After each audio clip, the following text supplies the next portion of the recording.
Everybody talking about Hurricane Melissa, but let's talk about what it really did to housing in Jamaica. Hurricane Melissa wasn't just a bad storm, it smashed the housing sector. Government estimates now put total damage at around $8.8 billion, and about 40% of that is homes. Roughly 156,000 houses were damaged island-wide, and about 24,000 are total losses gone.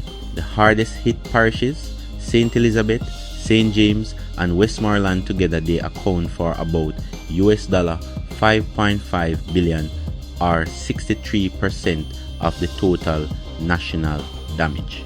Flooded, roofs gone, walls collapsed. Whole communities now need somewhere to live. In part 2, I'm going to show how the government and the NHT are responding. And if you're someone who wants to help families who lost their homes, you can message me. I'll share verified ways to donate directly to trusted organizations assisting those affected. Anything helps, even sharing the information. So stay tuned.